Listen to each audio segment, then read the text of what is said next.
मनीष गुप्ता कत्ल मामला तूल पकड़ता जा रहा है। इस पूरे मामले को लेकर के पुलिस पर कई सवालात खड़े हो रहे हैं। जहां 2 घंटे कल बातचीत हुई, लेकिन बातचीत में क्या कुछ हुआ ये किसी को अभी पता नहीं चला। लेकिन 5 बजे सुबह अंतिम संस्कार किया गया और उस हवाले से भी कोई जानकारी किसी को नहीं दी गई। आपको बता दें, मुतासरा खानदान की आज वजीर आला योगी आदित्यनाथ से मुलाकात होगी। ख्याल रहे कि मुतासरा खानदान ने पुलिस पर मनीष को पीट कर मारने का इल्जाम लगाया है। मनीष की पोस्टमार्टम रिपोर्ट आ गई है। इस रिपोर्ट में सर, चेहरे और जिस्म के दीगर हिस्सों पर चोट के निशानात की बात कही गई है। बुध के रोज मुतासरा खानदान ने इंतजामिया के जरिए दी जाने वाली माली मदद को कबूल करने से इनकार कर दिया है। इस बीच मनीष गुप्ता की आखिरी रस्मात आज अदा कर दी गई। मनीष की गोरखपुर में पुलिस ने पिटाई की थी, जिसकी जख्मों को ताब न लाकर वो चल बसे थे। गुज़िश्ता दिनों मनीष गोरखपुर में एक होटल में ठहरे हुए थे, जहां पुलिस चेकिंग के दौरान उन्हें पुलिस ने जदोकोब किया था।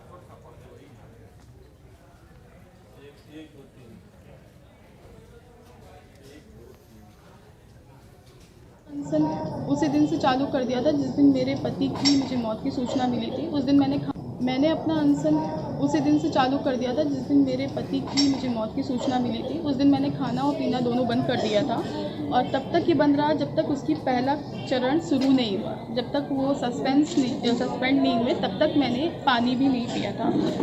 सस्पेंड होने के बाद मैंने दवाई से अपना शुरुआत करी, क्योंकि मेरी तबीयत ख़राब हो गई थी। और आज मेरे पति का शव जा चुका है, अंतिम संस्कार हो चुका है। तो अब मैं कुछ खाऊंगी नहीं, पानी पे रहूंगी। पानी मुझे इसलिए पीना क्योंकि मेरी तबीयत ख़राब है, लेकिन मैं खाऊंगी तब तक नहीं जब तक मैं सीएम जी से मिल नहीं। मनीष गुप्ता कत्ल मामले को लेकर के यूपी के वजीर कानून ने कहा है कि कानून किसी को भी हाथ में लेने की जरूरत नहीं है, ये इख्तियार किसी को भी नहीं है। इस पूरे मामले को लेकर के उन्होंने कहा है कि सख्त कार्रवाई होगी और फास्ट ट्रैक कोर्ट में ये पूरा मामला चलाया जाएगा। ये बहुत ही दुखद और पीड़ाजनक घटना है। हमारी सरकार ने बहुत ही गंभीरता से उसको लिया है। माननीय मुख्यमंत्री जी ने उन पुलिस कर्मियों पर एफआईआर के निर्देश दिए हैं और उनको आईपीसी के तहत जो भी कड़ी से कड़ी सज़ा होगी वो हम दिलाएंगे। मुकदमे की खुद हम लोग पैरवी करेंगे। पूरे मामले को हम फास्ट ट्रैक कोर्ट में ले जाएंगे और चाहे पुलिस हो या दूसरे लोग हों जो बड़े पदों पर बैठे हैं, किसी को भी कानून में हाथ लेने की इजाज़त नहीं है। पूरी सरकार पीड़ित परिवार के साथ खड़ी है। पीड़ित परिवार जो भी मांग करेगा हम उसकी मांग को संवेदनशीलता के साथ सुनेंगे, उनके साथ खड़े रहेंगे। और ये असीम पीड़ा है, मैं स्वयं बयान नहीं कर पा रहा हूँ कितनी पीड़ा मुझे हुई है और बहुत ही दुखद घटना है। पुलिस कर्मियों को जिनसे उम्मीद की जाती है कि वो कानून के रक्षक हैं, अगर वो लोग इस प्रकार की घटना करेंगे तो बहुत ही दुखद क्षण होगा हम सब के लिए। और मैं यही कह सकता हूँ कि पीड़ित परिवार के साथ हम सब लोग पूरी ताकत के साथ खड़े हैं। सरकार निष्पक्ष जांच कराएगी और जो भी दोषी होगा, हमने एफआईआर के निर्देश दिए हैं सभी पुलिसकर्मियों पर। जो 6 पुलिस वाले वहाँ रात में गए थे, और एफआईआर के बाद जो भी जांच आएगी और दोषी पाए जाने पर हम कड़ी से कड़ी सजा दिलाएंगे और कोर्ट में हम स्वयं इस मामले की पैरवी करेंगे और पूरे मामले को फास्ट ट्रैक कोर्ट में भी ले जाएंगे। मनीष गुप्ता मामला जितना तूल पकड़ता जा रहा है, इस हवाले से वीडियो भी है जो मंजर आम पर आ रहे हैं। कई ऐसे वीडियो हैं जो वायरल हो गए हैं, जिसकी वजह से पुलिस का बदनुमा चेहरा सामने आ रहा है। पुलिस सवालों के घेरे में है। कई सवाल जो है पुलिस पर खड़े हो रहे हैं। एक ऐसा वीडियो जो वायरल हो रहा है सोशल मीडिया पर, आपको बता दें कि खाना समझाते, बुझाते और रागिब करने की कोशिश करते दिखाई दे रहे हैं। इस वीडियो में पुलिस अफसरान मुतासरा खानदान को ये समझाते नजर आ रहे हैं कि एफआईआर करने से किस तरह पुलिस एहलकारों का खानदान बर्बाद हो जाएगा। मुतासरा खानदान को नौकरी देने की बात भी कही जा रही है इस वीडियो में, लेकिन मनीष गुप्ता की बेवा कसूरवारों को सजा दिए जाने की बात पर अड़ी हुई है।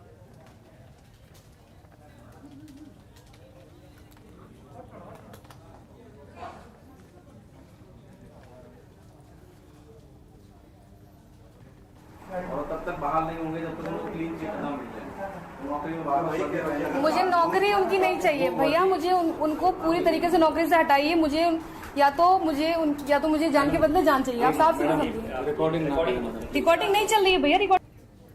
इस मामले को लेकर के सियासत भी जारी है। आपको बता दें कि अखिलेश यादव कानपुर पहुंचे, उन्होंने मुतासरा के खानदान से मुलाकात भी की, यूपी हुकूमत को तनकीद का निशाना भी बनाया और साथ ही साथ 20 लाख रुपए देने का बात भी कही है। वहीं अखिलेश यादव ने योगी हुकूमत पर तनकीद करते हुए कहा कि मदद करने के बजाय इस पूरे मामले को यूपी सरकार जो है वो दबाने की कोशिश कर रही है।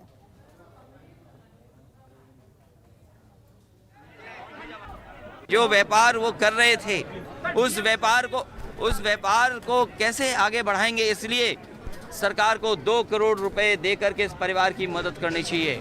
और हम लोगों ने भी तय किया है कि समाजवादी पार्टी भी अपनी तरफ से इस परिवार की 20 लाख रुपए से मदद करेगी। ये डीएम एसपी नहीं, ये सरकार ऐसी है। ये सरकार के इशारे पे जब डीएम एसपी से आप गलत काम कराओगे, जब डीएम एसपी से आप बूथ लुटवाओगे, आप पता करिए पुलिस कप्तान कहां से आए हैं। ये पुलिस कप्तान वही हैं जिन्होंने अमरोहा में बूथ लूटने का काम किया था। जब आप पुलिस से गलत काम कराओगे तो उनके गलत काम को कौन नहीं छिपाएगा, ये बताइए। इस पुलिस में जो अधिकारी हैं उनके खिलाफ इसीलिए कार्रवाई नहीं हो रही है क्योंकि उन्हीं अधिकारियों से सरकार ने गलत काम कराए हैं। जो गलत काम कराएंगे उनसे आप गलत काम कैसे रोकेंगे?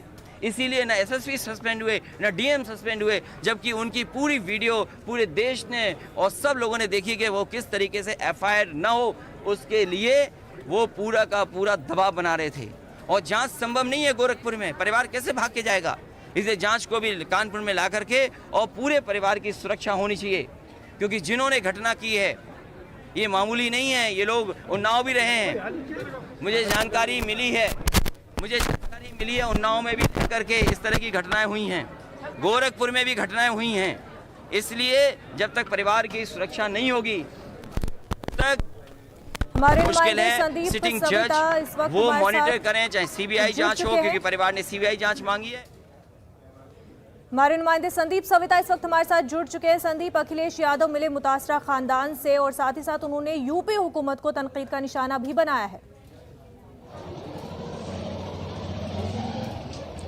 जी बिल्कुल, यहाँ पर जिस तरह से आज पूर्व मुख्यमंत्री अखिलेश यादव पहुँचे और मुतासिर जो परिजन हैं उनसे मुलाकात की, उनसे बात की, उसके बाद उन्होंने 20 लाख रुपए की आर्थिक मदद का भी ऐलान किया है और सरकार से 2 करोड़ रुपए मुआवजे की बात कही है और सिटिंग जज, हाई कोर्ट के सिटिंग जज से न्यायिक जांच की भी मांग की है। जिस तरह से मुलाकात की है उसके बाद उन्होंने मीडिया से बात करते हुए सरकार पर निशाना साधा और कहा कि इस मामले की निष्पक्ष जांच होनी चाहिए। सरकार इससे बचती नजर आ रही है। वहीं पुलिस पर जो सवाल खड़ा हो रहा है उस पर भी पुलिस साफ बयान नहीं दे रही है। तो कहीं ना कहीं जिस तरह से पोस्टमार्टम रिपोर्ट आई है जो जिसमें इंजरी के जो निशान हैं और जो सारी चीज़ें उसमें नज़र आ रही हैं, उसको देखते हुए लगता है कि कहीं ना कहीं कुछ छुपाने की कोशिश की जा रही है और लगातार जिस तरह से दबाव बनाने की बात की गई। कल 2 घंटे जो पुलिस कमिश्नर है कानपुर के, उन्होंने मुलाकात की परिजनों से। उसके बाद जब सुबह 5 बजे अंतिम संस्कार कर दिया गया तो कहीं ना कहीं इन सब के पीछे सवाल खड़ा होता है। जी मुनज़्ज़ा।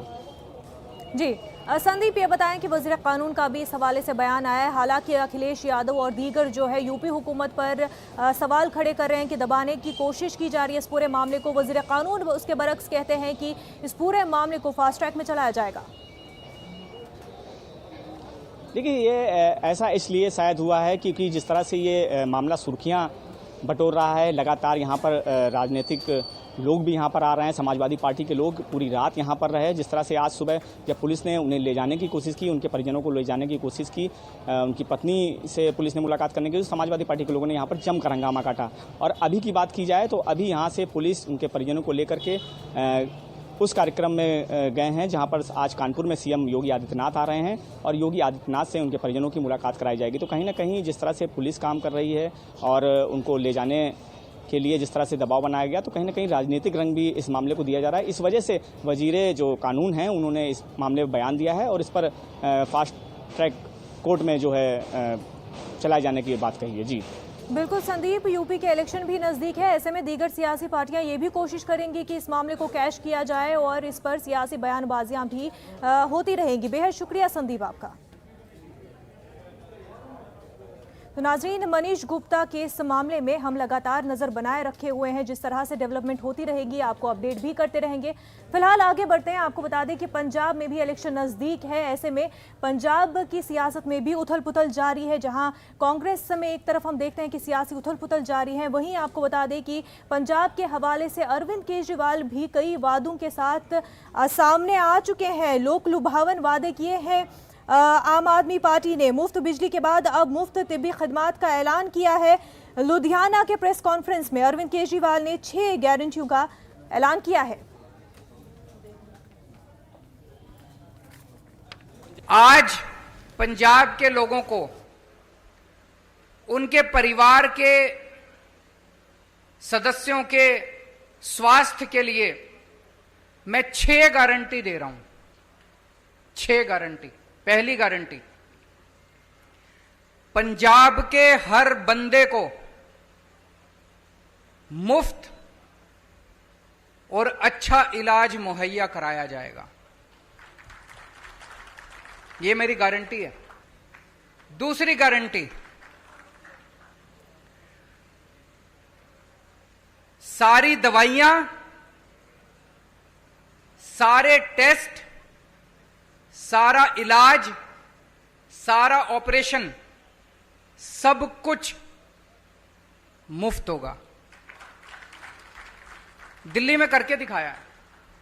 तीसरी गारंटी, हर पंजाब के व्यक्ति को एक हेल्थ कार्ड जारी किया जाएगा। उस हेल्थ कार्ड के अंदर उसकी सारी जानकारी होगी, उसका एक्सरे, उसकी एमआरआई रिपोर्ट, उसको इतनी सारी रिपोर्ट लेके घूमने की जरूरत नहीं है, सारी कंप्यूटर पे होगी। वो बस अपना एक हेल्थ कार्ड लेके, हर आदमी, आपके परिवार में एक बच्चा है उसका अलग हेल्थ कार्ड होगा, आपका मां है उसका अलग हेल्थ कार्ड होगा, पिताजी का अलग हेल्थ, हर एक बंदे को एक हेल्थ कार्ड जारी किया जाएगा। जिसके पास हेल्थ कार्ड होगा उसको अच्छे से अच्छा इलाज मुहैया कराने की जिम्मेदारी पंजाब सरकार की होगी। चौथी चीज, दिल्ली में हमने मोहल्ला क्लिनिक खोले हैं। मोहल्ला क्लिनिक की चर्चा पूरी दुनिया के अंदर हो रही है। स्वीडन के मुख्यमंत्री हमारा मोहल्ला क्लिनिक देखने के लिए आए। यूनाइटेड नेशंस के सेक्रेटरी जनरल हमारा मोहल्ला क्लिनिक देखने आए। उस किस्म का मोहल्ला क्लिनिक अब पंजाब के हर पिंड में खोला जाएगा, पिंड क्लिनिक बनाया जाएगा। पांचवी गारंटी, जितने सरकारी अस्पताल हैं बड़े बड़े पंजाब के अंदर, उन सारे अस्पतालों को ठीक किया जाएगा। और छठी और आखिरी गारंटी, दिल्ली में हमने योजना चालू की है, अगर किसी का एक्सीडेंट हो जाए, हमने ऐलान किया है कि अगर किसी का रोड पे एक्सीडेंट हो जाए, जो उसको देखे उसको अस्पताल में एडमिट करा दो, चाहे बगल में जितना भी बड़े से बड़ा अस्पताल है, महंगे से महंगा अस्पताल है, आदमी की जान बचाना जरूरी है, उसमें जाके उसको एडमिट करा दो, उसका सारा खर्चा दिल्ली सरकार देती है। पंजाब के अंदर भी किसी का भी एक्सीडेंट होगा, रोड एक्सीडेंट किसी का भी होगा, उस रोड एक्सीडेंट के विक्टिम को उसका पूरा का पूरा इलाज पंजाब सरकार कराएगी, उसको अपनी जेब से एक भी पैसा देने की जरूरत नहीं है। न्यूज रूम लाइव में अभी कई और अहम खबरें भी शामिल है, लेकिन उससे पहले एक छोटा सा ब्रेक लेंगे।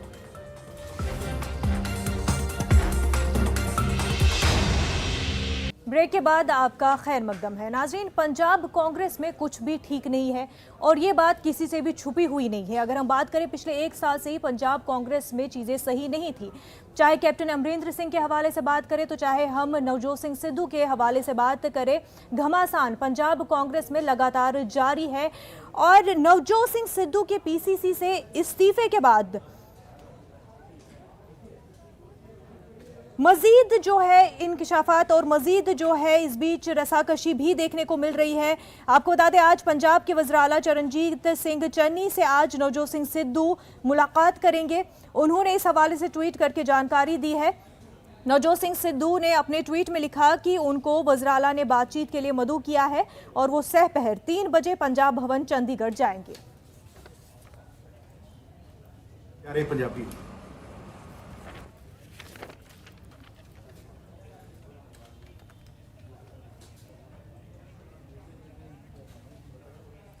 मध्य प्रदेश में ओबीसी रिजर्वेशन को लेकर के बयानबाजियों का दौर जो है वो काफी अरसे से ही चला आ रहा है। अगर हम बीजेपी की बात करें चाहे तो कांग्रेस की बात करें, दोनों ही पार्टियां जो है ओबीसी रिजर्वेशन को लेकर के हर बार देखा गया है कि क्रेडिट लेने की कोशिश करती आ रही हैं, क्योंकि दोनों ही पार्टियां जो है इस हवाले से वोटरान को अपनी जानिब राग़िब करने की कोशिश में लगी हुई है। वहीं आपको बता दें कि 27% ओबीसी रिजर्वेशन मामले को लेकर जबलपुर हाईकोर्ट में आज हतमी समाअत होगी। हालांकि इस मामले में अदालत में जेर समाअत 3 मामलों को छोड़कर बाकी दीगर शोबों में 27% ओबीसी रिजर्वेशन का निफाज किए जाने का अहकाम 2 सितंबर को जारी कर चुकी है। जबलपुर हाईकोर्ट में हुकूमत के अहकाम को चैलेंज करने वाली अर्जी के साथ 27% ओबीसी रिजर्वेशन पर भी समाअत होगी। अदालत के फैसले पर सभी की निगाहें मरकूज है। 27% ओबीसी रिजर्वेशन के मामले में बीजेपी और कांग्रेस दोनों ने बड़े वकीलों को मुकदमे की पैरवी करने के लिए उतारा है। दोनों ही पार्टियां ओबीसी रिजर्वेशन को लेकर अपने अपने तरीके से अवाम के बीच पीठ बनाने की कोशिश में मसरूफ है।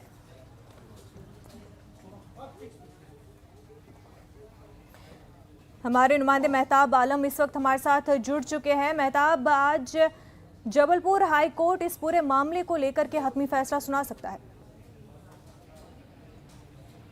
मुनज़्ज़र सभी की निगाहें जबलपुर हाई कोर्ट पर लगी हुई हैं और इसकी वजह यह है कि आज हतमी फैसला हो सकता है। समाज जारी है और समाज को लेकर जो है दोनों पार्टियों ने, भारतीय जनता पार्टी और कांग्रेस, दोनों ने बड़े वकील को जो है उतारा है। सॉलिसिटर जनरल का भी बयान इसमें हो रहा है। फैसले पर सभी की निगाह लगी हुई। इसकी वजह यह है कि मध्य प्रदेश में मार्च 2019 में कमलनाथ हुकूमत ने 14% से बढ़ाकर 27% ओबीसी रिजर्वेशन को करने का फैसला किया था और उसके बाद इस फैसले को चैलेंज करने के लिए जबलपुर हाईकोर्ट में अर्जी दाखिल की गई थी। लेकिन गुज़िश्ता महीने जिस तरह से मरकजी हुकूमत ने ओबीसी मामले में फहरिस्त तैयार करने का रियासतों को जब हक दिया तो भारतीय जनता पार्टी ने अपने मौक़िफ़ में तब्दीली की। वो भारतीय जनता पार्टी जो 27% की मुखालफत कर रही थी उसने इसकी हिमायत में जो है राहमुआर करने की कोशिश की और इस फौरन तौर पर 2 सितंबर को मध्य प्रदेश में अहकाम भी जारी कर दिया गया। हालांकि 3 मामले को लेकर जबलपुर हाईकोर्ट में जो समाज जारी है उसको छोड़ दिया गया है, उसको भी जो है जबलपुर हाईकोर्ट में चैलेंज किया गया है। आज जबलपुर हाईकोर्ट में क्या फैसला होता है सभी की निगाहें उन पर मरकूज है। इसकी वजह यह कि मध्य प्रदेश के अगर वोटर के मंजरनामे पर हम नज़र डालते हैं तो मध्य प्रदेश के वोटरों में 52% वोट जो है ओबीसी का है और दोनों पार्टियां चाहती हैं कि उन पर ओबीसी की जो पकड़ है वो मजबूत बनी रहे। मुनज़्ज़ा मेहताब आलम, वोट की सियासत यहाँ पर की जा रही है इस मामले को लेकर के भी, पर फैसला क्या आता है सबकी निगाहें उस पर मरकूज है। मेहताब आलम, बेहद शुक्रिया आपका। तो नाज़रीन, आपको बता दें कि मगरिबी बंगाल में आज 3 जगहों पर ज़िमनी इंतखाबात हो रहे हैं। 3 जगहों पर वोटिंग जारी है। ऐसे में एक सीट जो कि एक जगह भवानीपुर बहुत ही अहमियत की हामिल है, इस वजह से भी क्योंकि ममता बनर्जी इलेक्शन लड़ रही हैं और उनके लिए काफ़ी इंपॉर्टेंट है कि वो ये इलेक्शन जीत जाए। आपको बता दें कि भवानीपुर, जंगीपुर और शमशेरगंज में वोटिंग की रफ्तार तेज होती जा रही है। वोटर बढ़ चढ़कर वोटिंग के अमल में हिस्सा ले रहे हैं।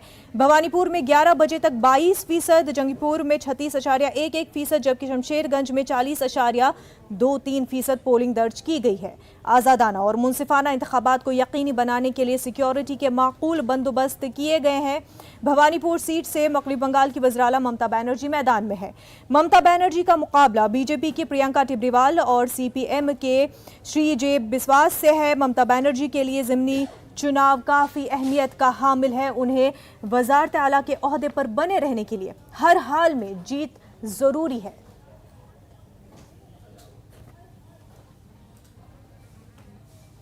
हमारे नुमाइंदे अबीर इस वक्त हमारे साथ जुड़ चुके हैं। अबीर, ये बताएं कि इस वक्त की वोटिंग परसेंटेज क्या है?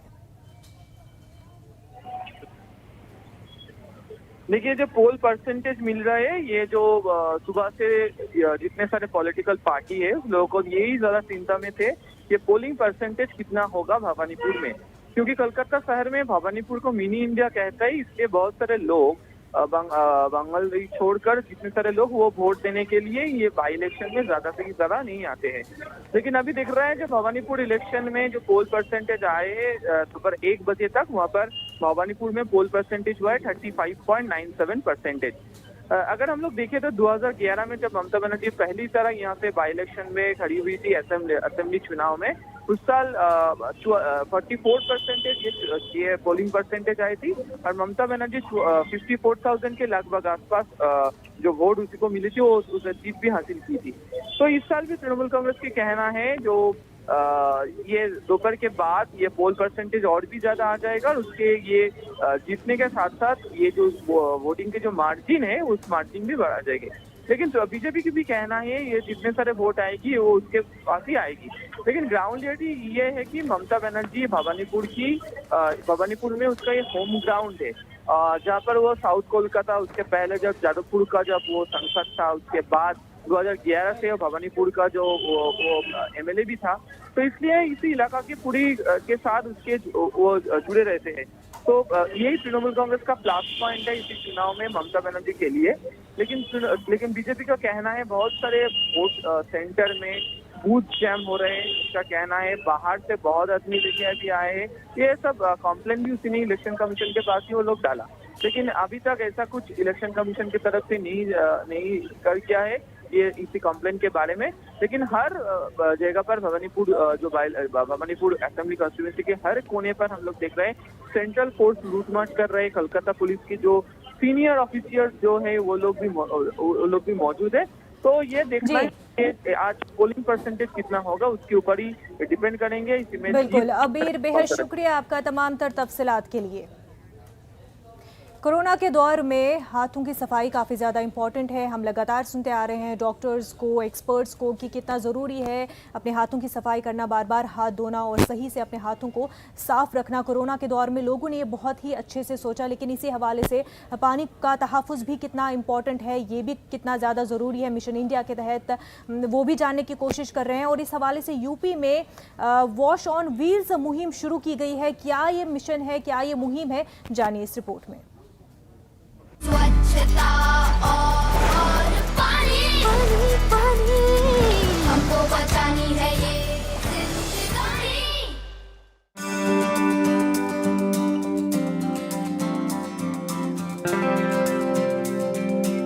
पानी का पाइप लगा रखा है, इससे कोई सवारी आती है उसको साबुन से हाथ धुलवा के तब बैठाते हैं।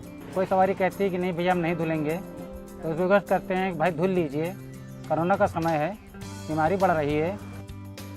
मेरा नाम डॉक्टर शिशिर चंद्रा है, मैं वाटर एड इंडिया के लिए काम करता हूँ। वॉश ऑन व्हील जो है ये एक अनोखा प्रयोग था। जब लॉकडाउन ओपन हुआ, लोग जब सड़कों पे आना शुरू हुए तो ये एक डर था लोगों में कि बाहर कितना सुरक्षित उनके लिए है। तो हम लोगों ने ऑटो रिक्शा, ई रिक्शा इन जगहों पे जो है पोर्टेबल हैंड वॉशिंग यूनिट स्थापित करने का काम किया, जिससे लोग जो है पब्लिक ट्रांसपोर्ट का इस्तेमाल करने से पहले अपना हाथ साबुन से पानी से धो के फिर उसमें वो बैठें, ताकि वो अपने को और अपने जो सहयात्री हैं उनको वो सुरक्षित रख सकें। उत्तर प्रदेश के कई जिलों में हम लोगों ने इसको स्थापित किया, खासतौर से भदोही, लखनऊ में बख्शी का तालाब जो नगर पंचायत है यहाँ पे, चित्रकूट में, फतेहपुर में, उन्नाव में, कई जिलों में हम लोगों ने इस पूरे प्रोजेक्ट को शुरू किया था। और फिलहाल हम लोग लखनऊ में बख्शी के तालाब में जो है इसको लेके जो है चल रहे हैं। अभी करीब 250 ऑटो रिक्शा और ई रिक्शा पे हम लोगों ने ये पोर्टेबल हैंड वॉशिंग यूनिट जो है ये स्थापित किया है। इसके अंदर करीब 14 से 15 लीटर पानी जो है वो आता है और एक बार में करीब 12 से 15 लोग जो हैं एक बार में इससे हाथ धो सकते हैं। और ये पूरा इनिशिएटिव जो है वो Limca book of world record में वो जो है दर्ज किया गया है। तो ये अपने आप में एक बहुत अनोखा प्रयोग है जिसको काफ़ी लोकप्रियता और सराहना इसकी हुई है। स्वच्छता और पानी